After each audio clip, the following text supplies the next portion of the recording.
Welcome back to the channel. We're smoking all my dragons, divine, righteous, almighty, greats, overachieving, never slacking. We are back, and we got a video titled "We Walked the UK's Most Dangerous Path."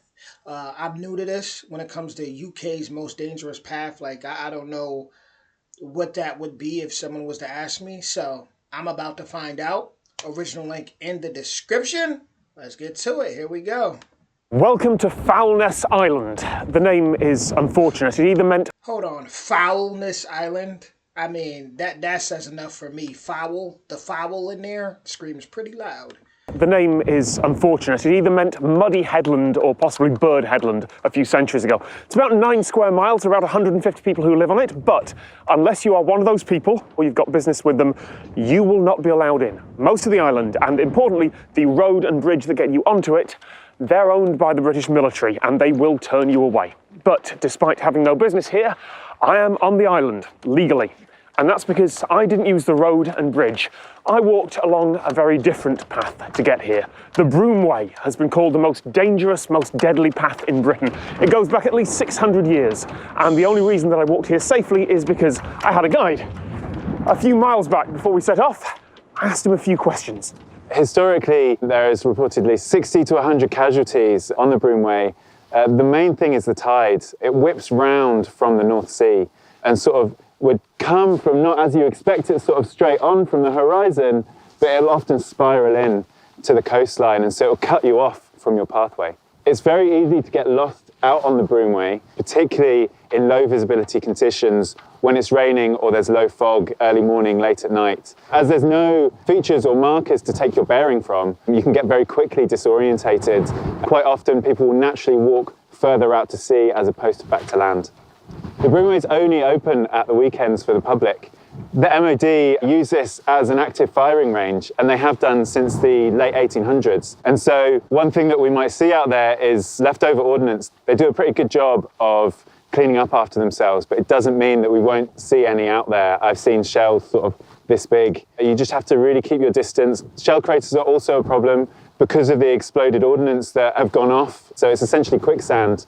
And so there'll be pockets of sand which are really soft and mushy that your feet will sink into, that we have to be. That's pretty terrifying, to think of quicksand, to think of getting caught in there and just sinking, and you by yourself with nobody to help you, and no one's around to even, oh yeah, that's a terrifying thought. We often see things like that in movies, or we hear about those type of stories, but to really put your mind there and try to fathom that happening, I can't imagine how terrifying that would be in real life. Be careful of. I only guide walks when the tide is constantly going out. So we are 3 hours after high tide. The tide is still on its way out, and we should be coming back here as the tides are turning. So obviously we made it. Thank you, Tom. The path's called the Broomway because back before the military built their bridge, back when it was the only access onto this island, it was marked by brooms every 30 metres or so. Now, to 21st century people, that implies like broom handles sticking out the ground, but no, I tracked down a photo from 1922 and the brooms were just short lumps of brush. But over the last century, those brooms stopped being maintained. They were either swept away or eroded, and now the path is unmarked. But it's still on the map. It's still a legal path. Permanently closing a right-of-way in Britain is difficult. On Foulness, there are public right-of-way footpaths that we can access. They are rarely used, and so if you do take them, the security switchboards will light up because you'll get reported by MOD staff or by locals who live there because they think you're trespassing. I wouldn't be guiding this if I wasn't a qualified mountain leader who has map and compass skills, good experience of this guided walk that I do. I have first aid qualifications, so I know how to sort of deal and treat with the likely emergencies that could happen out here. That article from 1922 also names some of the people who died on the path. Several doctors travelling to attend patients, young women trying to reach partners, and island residents who got careless or who would sometimes stay in... A young woman trying to reach partners. That is a horrible love story right there. The mainland pubs too late and then try to race the tide back on a galloping horse. because the part of the Broomway we walked isn't just a footpath. Under modern law, it is a byway open to all traffic, which means that in theory, you can take a horse or a tractor or anything that's road legal onto it. It would be a very, very bad idea to just drive onto the sands, but in theory, you could if you didn't get bogged down. Now, a few times a year, the village on the island and the main road are open for tourism, but not right now, not in 2020, which means that right now there is only one way for the average person to get onto Foulness Island. But there are two ways to leave.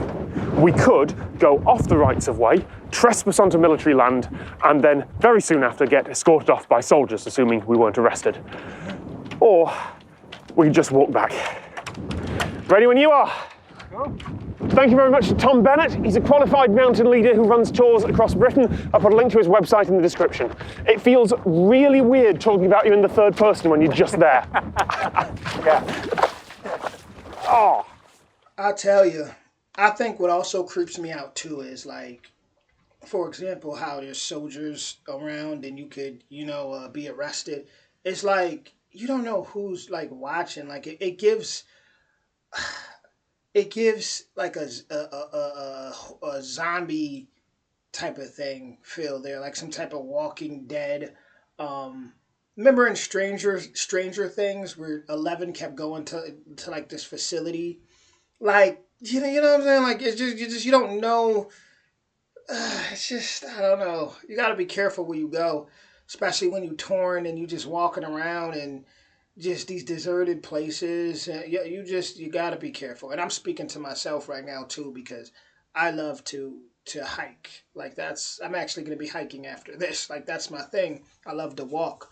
I feel like that's one of the best things we could do for ourselves, for our body, I like those walking meditations. So I'm the type of person that if I did see that and I had the right proper boots,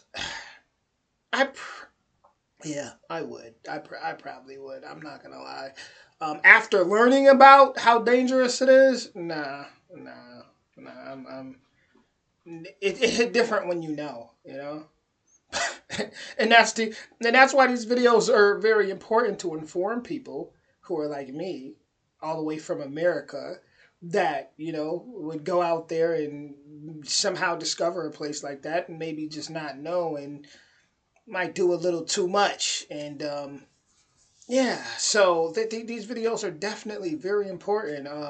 If you have been here, I would definitely like to know your story in the comments. That is very interesting.